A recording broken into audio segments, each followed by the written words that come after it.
Hi friends, we know that the world is rapidly changing. More and more manual and routine jobs are being done by high-tech computers and machine automation, which obviously need lesser and lesser people. Private sector and governments are cutting down on existing staff and are hiring new people at a very slow rate. This presents a very challenging and uncertain future. The urgent question one must try to answer is, are you ready to face the challenges that the 21st century digitally connected world brings? This new world simply requires you to have whole new capabilities. It demands you to work and collaborate with others from different regions of the country as well as globally and solve the complex problems that the job market demands. Look at this situation. There are thousands of jobs out there in government and private sector, and employers are complaining that they have simply not been able to find the right people who could fill the vacancies. On one side, there are millions of unemployed young graduates, and on other, there are unfilled job positions. How is that possible? Why is it so? There seems to be something fundamentally wrong. The only answer seems to be that you become competent. Unfortunately, our schools and universities do not prepare you for being a totally competent person. So what is global competence? It is combination of KSA. It stands for Keep Smiling Always. Keep Smiling Always is easy to remember. Actually, it stands for knowledge, skills, attitude. So competence C equal to K plus S plus A. That is competence equal to knowledge plus skills plus attitude. Does it sound complicated? Hopefully not. When competence is practically applied in real life situations, it means what people know and what they do with what they know will have a major impact on their lives. Competence will be your 21st century currency and it will take you places. Now let's start with first dimension of competence, knowledge. So what is knowledge? Knowledge are things you know, like facts, figures, concepts, theories about your field of work or domain. Knowledge is usually the type of thing you find described in most textbooks. It is something that you can consciously recall and can tell someone about it. Remember, you went to college and got your degree precisely for gaining knowledge, is it not? For example, a person who is an IT engineer, naturally he or she is expected to have knowledge and understanding of computers and its related applications. This is called disciplinary knowledge. And when this IT engineer applies this knowledge to solve problems and find practical solutions, let's say in banking sector, then he must have some broad idea of banking field as well. And that becomes his interdisciplinary knowledge. Same principle applies to other fields as well, including medicine, law, liberal arts, finance, commerce, and so on. So when you say you have knowledge, it generally means you have disciplinary knowledge and interdisciplinary knowledge. Now let's discuss the second dimension of competence, that is skills. Now what do you mean by skills? Skills are the things you do, like sing a song, write a story, write a piece of software, paint a picture, calculate a formula, throw a ball, and so on and so forth. Almost always you will use knowledge when you perform a skill. Skills are not something you need to be conscious about. You simply just do it. Skills affect more than people's earnings and employment. It affects overall living standards of the people. That shows how much your skills are an important part of your work and your life. There are two fundamental categories of skills you need to have.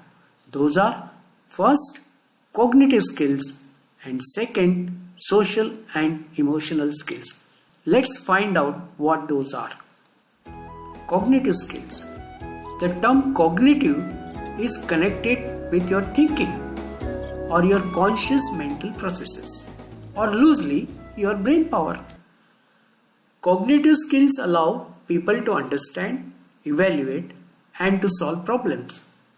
Here is a list of some of very important basic cognitive skills one must possess at work and in everyday life. Reading. Reading means reading various types of documents like documents containing directions, instructions, letters, memos, emails, articles, books, manuals, bills, invoices, diagrams, maps, and so on. Writing. Writing simply means you should be able to write, like writing letters, memos, emails, articles, stories, reports, forms, and so on. Numeracy.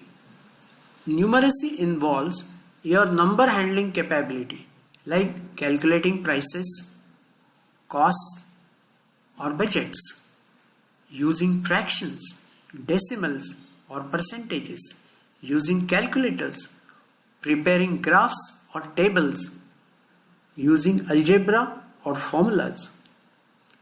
ICT or digital world skills.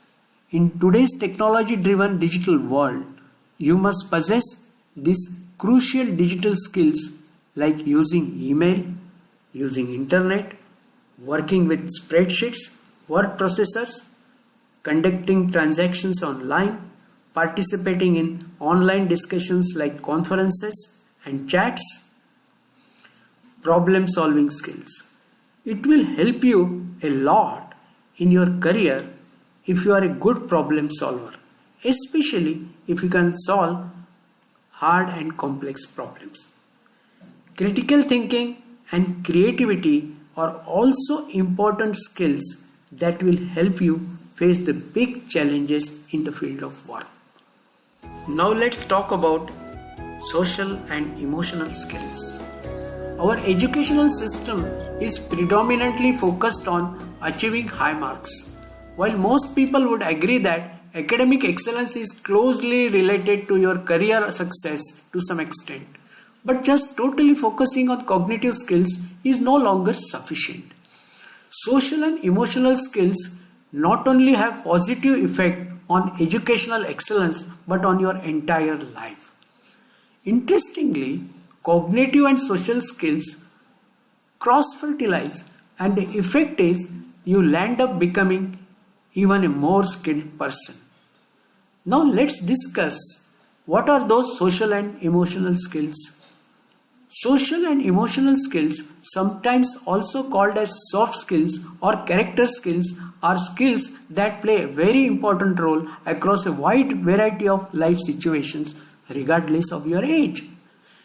These are three broad categories of social and emotional skills. First, achieving goals, which involves perseverance, self-control, and passion for goals. Second, working with others, which involves caring, respect, and sociability. Third, managing emotions, which involves self-esteem, optimism, and confidence. Remember, skills can't be mastered in a day. You have to actually constantly work on them, then only they will become part of your skill set over a period of time. And finally, let's talk about the third dimension of competence: attitude and values. Attitude. Your attitude will make you or break you. It is that important. Attitude is a tendency to respond positively or negatively towards a certain idea, person, or situation. Attitude influences an individual's choice of action and responses to challenges. Your attitude has a major impact on your career, family, and life in general. So, what is attitude? Attitude is what you tend to do. Just because you can do something doesn't mean you actually do it. An attitude specifies what you actually tend to do. For example, everyone knows how to avoid drinking and driving, but not everyone has the attitude not to drive while drunk. Values. Values are the things that you believe in. They show the way you live and work. They decide your priorities, and deep down, they tell you if your life is turning out the way you want it to be. Also, as you move through your life, your values may change. For example, when you start your career, success measured by money and status may be your top priority. But after you have family, your work-life balance may be what you value more.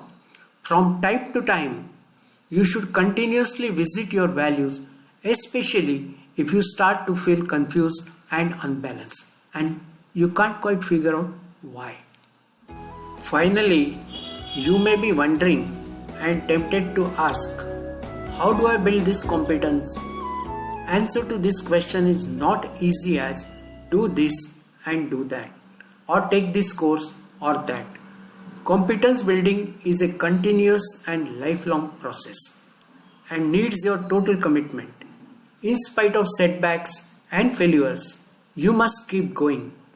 Everybody's competence skill sets are unique and you must find your own. Do your own thinking, ask your friends, find a mentor, and do some thorough searching on the net.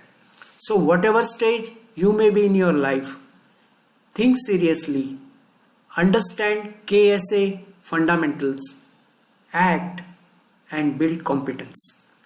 Fire all three KSA engines and take off to your exciting and fulfilling career. Keep smiling always. Thank you.